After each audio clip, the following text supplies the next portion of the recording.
Hello guys, in today's video I'm going to show you how to recreate this Alex Hormozi thumbnail. Now the good thing about this thumbnail is that the titles are adjustable, so if you have any other title in mind, you can adjust the titles as you please. It gives you a lot of options in customizing your thumbnails in order to cater to certain industries. So without wasting any more of your time, let's get straight into the video. Okay guys, so let's create a new file. And I'm just going to go to my saved templates. So it's YouTube thumbnail 2024. You can always create your own templates in order to speed things up. We're going to keep it to 1920 by 1080 and keep all the other options the same and click create. Okay guys, so the first step will be to create the background. Now I have a very nice background image here, which is a sort of black, hazy, misty background, and I will be using this for our background. So what I'm going to do is I'm going to drag it into our original document like so. Let's just place it on screen like this. Yeah. And what I want to do is I want to now adjust the color of the background, the base. So we will go to the first layer and I'm just going to double click and then color overlay. We'll just keep this to black, right? And then click OK. Once you have done that, we will go back to our background layer, which we can actually name as background. And I will adjust the opacity of this to about 60%. So essentially all we have done is just decrease the strength of this mist whilst also keeping the colors relatively the same. So as you can see, if I just go back to 100%, all I have done is just darkened the background because we don't want this to be too bright. So something like this is perfect. Okay guys, so here I have an image of Alex Hormozi, which I've simply cut out and I've placed him on the right hand side of the screen. Now the first thing that I want to do before I do anything else is I want to adjust the color of the shirt, because for this thumbnail I really do not think that these colors will merge well with the theme of thumbnail that we are doing today. So what I'm going to do is I am going to go to the quick selection tool. I'm just going to make sure that I have the subject layer selected and I'm just going to make a selection of the shirt. So I'm just going to zoom in and I'm just going to make a rough selection using the quick selection tool of the shirt. It doesn't have to be perfect because we can always go back in and fix it, but let's just try and get a nice selection of the shirt. So let's go to the right side. Yep. Now in using this tool, you will ultimately always end up catching some of the things you don't want. So you can hold down Alt or Option and then just click to remove those parts. Yep, so we don't want the neck, so let's just hold on Alt or Option. And you will get the desired result if you just keep at it. So let's just click there. Okay, that's pretty good to me. Now what I'm going to do is zoom out.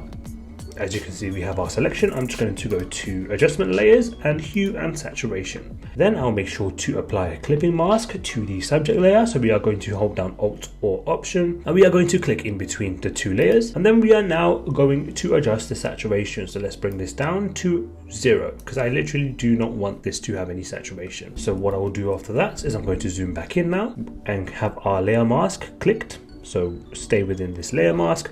We are going to press B. And we are going to have the color set to white so that anything that we apply is visible, and then we are just going to paint over these edges, as you can see, just to get rid of those little bits that we didn't get. So let's just zoom on to this side.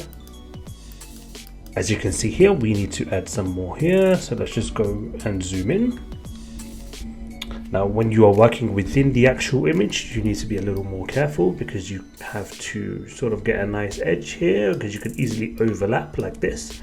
So just undo that and just try and get the edges as best as you can. Yeah, that's looking pretty good. We can also get rid of the hue and saturation that's been applied to the skin. So we need to have the black color selected for that. And now let's just get rid of the hue and saturation effect which has been applied to the skin. So let's just paint that out like so. That's a pretty good job. So the next step guys will be to do the classic dodge and burn effect. So what I'm going to do is have the top layer selected and let's just go to adjustment layers and curves adjustment layer. So click on the curves and then we are going to make a duplicate of this as well. So press Command or Control J. So we have two curves layers and then we want to clip both of these to the subject. So let's press Alt or Option in between the layers in order to create a clipping mask to Alex Hormozi. What we will do now is I'm just going to rename this highlights, the bottom one, and we will do shadows for the top, So like so. And now for the highlights layer, I'm going to click and drag a point relatively in the middle and drag it up like so to increase the general highlights. And then for the shadows, I will do the exact same but in the opposite direction. We are going to take a point in the middle and drag it down like so. So something like that. And then we will invert both of these layer masks. So press Command or Control I whilst clicking on the layer mask. Like so. Now it's time to paint back in the effects of these curves adjustment layers only to the parts that we need to. So on the highlights curves adjustment layer, we will only be painting in using the layer mask on points where there are highlights on the face. We will do the same for the shadows. So let's go ahead and begin. So we are going to press B for the brush tool. Let me increase the size of this brush. I want to make sure that the flow is set to 10% and also make sure that the color is set to white so that whatever we paint in is now visible on screen. So let's just zoom into the face like so, and we will now begin doing the process. So I'm just going to paint over the highlights. Let me just zoom out a bit. Yeah, we're going to paint over the highlights. So again, you're just going over parts that already show highlights and you're just enhancing them. You don't want to overdo it, which is why I put the flow to 10. Let's just also get the T, so we want to brighten the T. So let's just go over this a couple times in order to really give him a white smile. Yeah. Let's get the eyes as well. Can never go wrong with a curves adjustment layer on the eyes. To brighten them, it always does a good job. Let's go to the neck now, get some of the neck.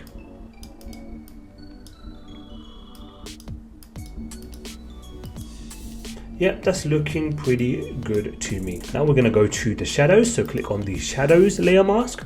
Let's just change the flow to 5%. And now we are going to just repeat the process, but for the shadows. So just find anywhere on this face that has shadows.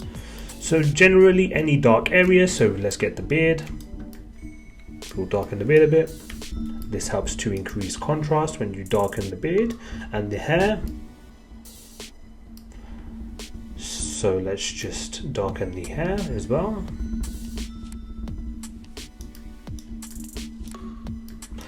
Don't forget to get the eyebrows in.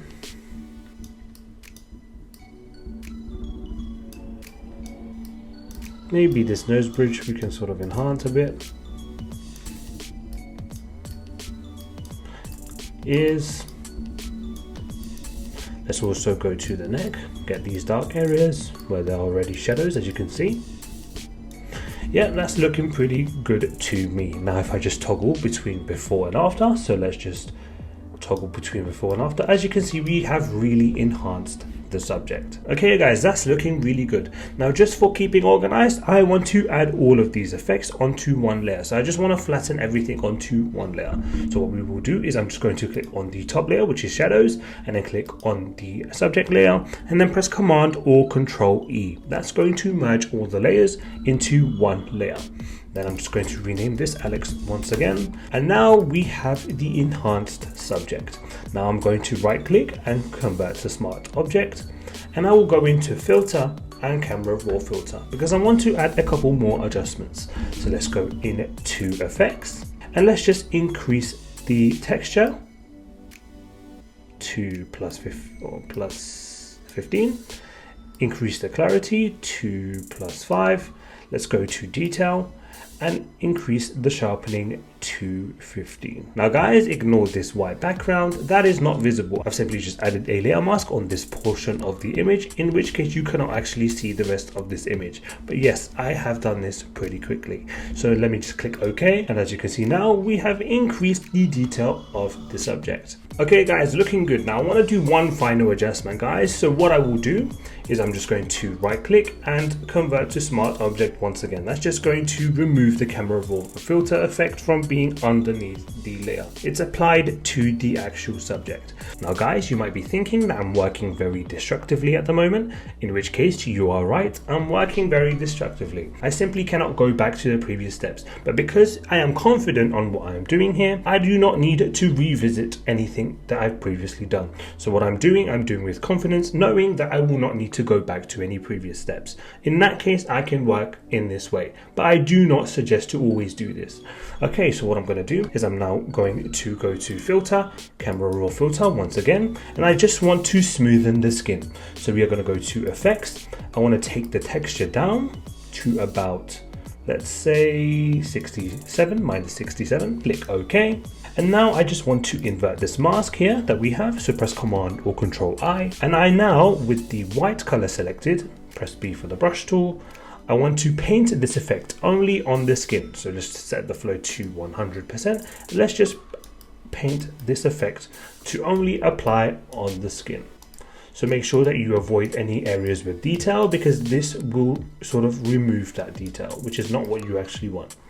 So let's just get the skin, give it a nice smooth appearance. Get some here, get some here. Let's get the neck as well. Looks pretty good to me. And that is the subject done. So the next step, guys, will be to add in the 4 titles alongside their respective bars. We're going to add a nice neon glow effect to all of the bars, but let us first focus on the text. So what I'm going to do is I'm going to press T for the type tool. And by the way, I'm going to be using the font Helvetica, and the style will be bold oblique. And I'm just going to type in all of the titles, and I will arrange them evenly on the canvas. I'll be right back in just a moment. Okay guys, so as you can see, I have added in my text. So I have 4 titles here, 4 text layers, and I have simply just spaced them out evenly on the canvas. We want to keep enough space between each title because we are going to be adding a bar underneath each header. You can also see that I've colored the text layers to a nice yellow, and I'll provide the hex code down below for you guys. Moving on, it's now time to add in the glowing bars. So let us go ahead and do that. So what I'm going to do is I'm going to click on the rectangle tool, and I will just create the first bar. So what I'm going to do is I'm going to create a bar relatively long and probably have the thickness be to something like this. Press Command or Control T. Maybe we can make this a little bigger, ever so slightly, guys, nothing too drastic. So yeah, just slightly bigger to something like this. That looks pretty good. Okay, so let's just drag this down a little bit to something like this. Let's press Command or Control T, and let's just extend this so that it goes beyond the subject, like so. All we need to do now is we need to place this first rectangle underneath the subject layer, so underneath Alex Hormozi. Once that's done, we now need to duplicate this layer. So what we will do is we will press Command or Control J on the layer, and we will create a duplicate. Now I'm just going to color code this both to blue, like so that we know that these are the 2 bars we're working with. I am now on the bar above going to change the color to white, so let me do that. Change the color to white, like so, and we are now going to round the corners of this rectangle. Okay, so let's make sure that the link here is clicked, and let's just type in 12 pixels, like so. As you can see, it rounded the edge of the white rectangle, and as you can see, because we have the link here clicked, it populates that for all of the corners. So what we need to do now, guys, is we need to decrease the size of this white rectangle and make it a little smaller than the rectangle below it. So let's go ahead now and press Command or Control T. Make sure that you're on the white rectangle layer, and let's now press Alt or Option whilst holding down Shift to decrease the size of this rectangle. What it will do is it will decrease the size of the rectangle, keeping it in the same position, because we do not want this to move about. We want to keep this where it is. So let's just see. As you can see, we're sort of seeing now a blue outline, so we want more of that to be visible. So let's just carry on. So press Command or Control T, and then just hold down Option and Shift and just drag until you get a nice blue outline on the bar. Something like this looks just fine. As you can see, guys, when I press enter, you can see that we now have a nice blue outline on our bar. So what I will do now is I'm just going to press Command or Control T on the white rectangle layer, and I'm just going to drag this whilst holding down Shift to drag it to the start of the bar, like so. I hope you guys are following along with this. What we now need to do is add a glow to the white rectangle. This is what's going to help give off the illusion of a glow effect. So what we are going to do, remember that the top layer here is the white rectangle. We are going to create a outer glow. So what I'm going to do is I'm going to add those effects, and I will show you what you need to do. Okay guys, so as you can see, I've added in a nice neon blue glow effect. text to the bar. Now if you're following along with this and want to achieve the exact same look, what you will need to do is copy the settings you see on screen. So make sure that the blend mode is set to linear dodge add. And again, for glow effects, this will probably be your best friend. A linear dodge add is really good for giving off nice glows. And again, follow all of the settings you see on screen in order to achieve the exact same result. What we now need to do is duplicate this bar for each header we have. So we need to make 3 more copies of this bar. So what we will do is just make a group, and this is the easiest way. So just highlight both of the rectangles and then press Command or Control G, and then you can just simply duplicate the group, press Command or Control T, and you can just now drag it down. Hold Shift whilst doing so to keep it in line. Just try to match it with the distance between the text on this first one. Press enter, and if you see here the bar is not long enough, all you'll need to do is press Command or Control T whilst holding down Shift, and then just drag out like so. Do the same for every title. So I'm just going to do this really quickly and I'll be right back in just a moment. Okay guys, so I've just added in the last 2 bars, and as you can see, everything's coming together. Okay guys, so now we need to add 100%, literally the text 100% next to all of these titles. So what I'm going to do is I'm going to press T for the type tool, and I'm just going to type in 100%. Now I do not want it to be yellow, I want the color of this to be white. So I'll just set it to white, yeah.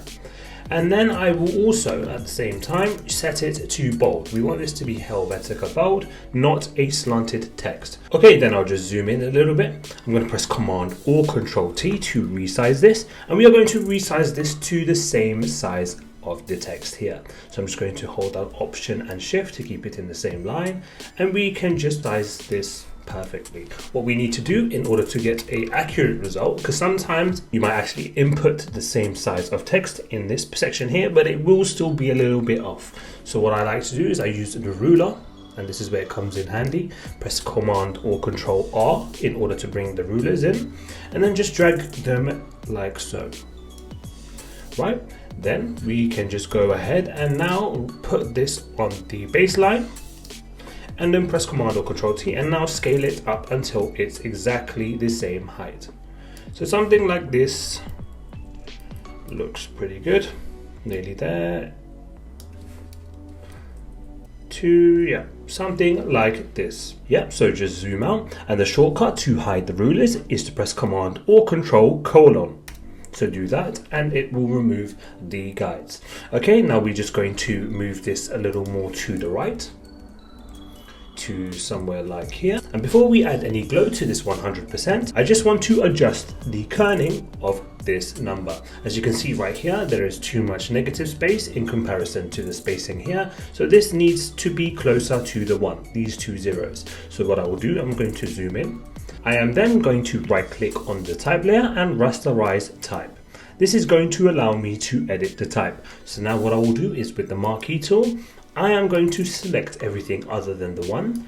Then I will press V for the move tool, and I will just move this to the left, like so, just to bring it a little closer to something like this. Now it looks like all the numbers are evenly spaced.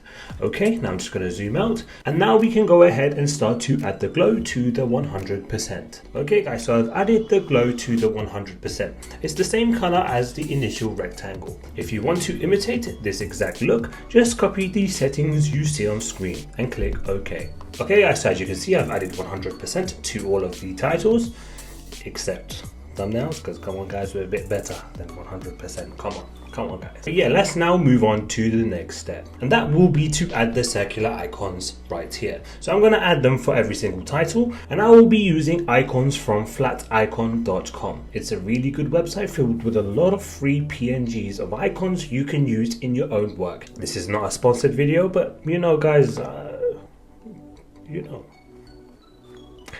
Okay guys, so as you can see, I've added in the circle icon in my canvas right here, and all I simply did was copy the icon from flaticon.com and I pasted it into my canvas.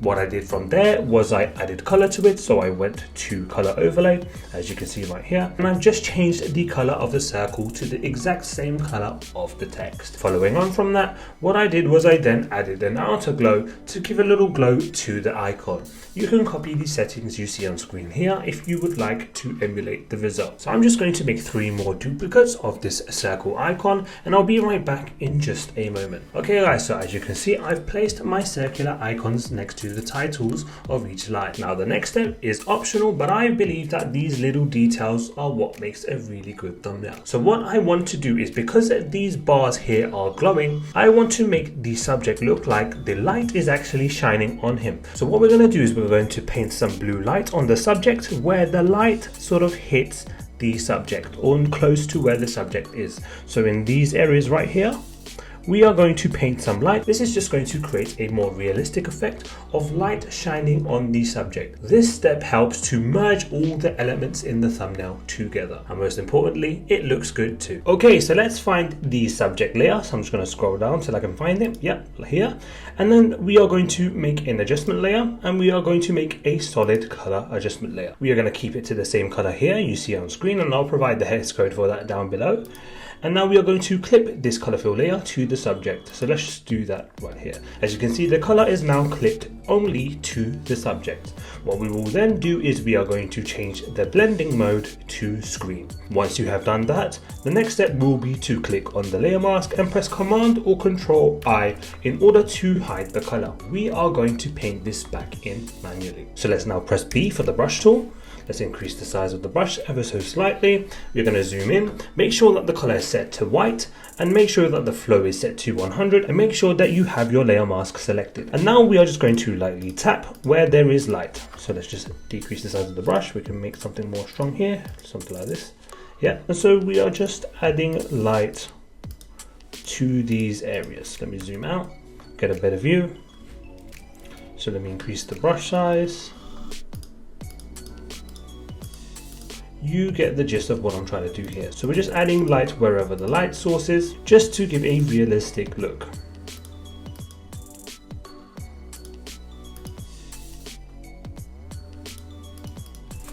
You can always adjust and remove and add things back in. So as you can see here, I think it's a bit too blue. So let's just inverse the color so it's black selected, and we can just remove some of this like so. We want this to be subtle, not overpowering, just a little bit of light. Yeah. Looking pretty good.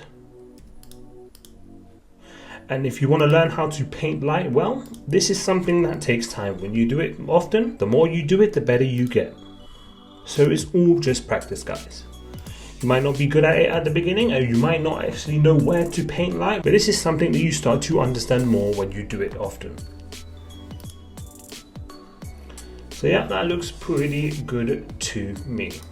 Yeah. Okay guys, looking good. Now if you're still here, I just want to say that I know you're dedicated to thumbnail design, because people cannot pay attention to these sort of tutorials. It's a long one, it's a lot of information, and if you're still following along, I know you're passionate about learning this subject. So I commend you for your dedication to this. Moving back to the tutorial, the last step guys will be to use Camera Raw filter. So what we are going to do before we do anything else is I'm just going to click on the top layer, and then I'm just going to press Command Option Shift and E, and that's just going to merge all our layers into one layer. So once you've done that, we are now going to right click on the layer and convert to Smart Object, and then we will go to Filter and Camera Raw filter. And let's begin adding our adjustments. So I'm just going to start off in the light section, and let's just play with the exposure here. So let's just play around with this, maybe increase the exposure to 0.1. We are going to play around with the contrast. Maybe we can put this to 10. Let's see if we can increase the highlights. Nope, don't like that. We're going to keep the shadows the same, whites the same, and blacks the same. What I'm going to do now is I'm going to go into color, and let's just see if I can adjust the temperature ever so slightly. Yep, we get a nice blue if we go a little bit more to the left, so I'm going to do that. Yeah, that's looking better. Really good, I like that. And let's increase the vibrance now to +5. We don't want to overdo it with that, so let's keep it to +5. The saturation, let's literally take this maybe 1 or 2 points, not a lot at all. 2 points does the trick. Okay, moving into effects, let's increase the texture to +15. We're going to increase the clarity to +10. Let's see if we can do a vignette here. It doesn't always work, but let's try it today. just a subtle vignette, very little, so let's put this to -5. And we're probably going to leave the grain. Because we have created a smooth texture on the skin, there wouldn't really be a point of adding grain back to that. It kind of defeats the purpose. Sometimes it works, but in this case, I'm not going to add any grain. Okay, so let's go into curve. And I'm just going to adjust the blue. So let's go into the blue channel. And now we are going to just ever so slightly take the highlights into the blue area. So we're just going to make the highlights even more blue. So we're moving it, this top point in the corner here, to the left. Like so. As you can see, it sort of gives a blue tint to the thumbnail.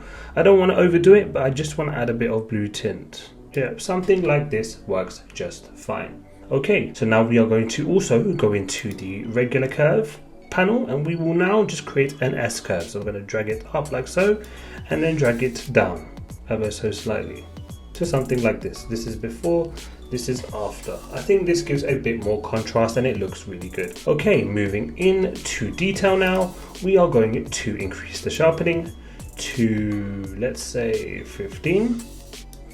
Let me just toggle between before and after to get a look at that. Yeah, 15 does the trick. And we will now go into calibration. When you're in calibration, the objective is simply to adjust their colors until you are happy with how they look. So let's start off with the yellows. Maybe we can achieve a better yellow. So let's just have a little go and see if we can do something here. It doesn't always work, but sometimes you get a really good result. I think I'm going to keep the yellows the same. Let's go to the blues and let's make some adjustments to the hues. Let's see if we can get a better blue here. Yeah, that looks pretty good to me. If I put this to 0 and then plus 14, yeah, plus 15 will do the trick. Let's just toggle with the saturation here. We can probably take this up to plus 3. And then click OK. So after a couple more adjustments, here is the final result. Now, if you enjoyed this tutorial, please make sure to subscribe to my channel so that you don't miss out on any of the future tutorials I make. I make these tutorials weekly. If you have any thoughts about this video, make sure to leave it in the comment section down below and I'll get back to you as soon as I can. Thank you very much guys for watching this video, and until next time, peace.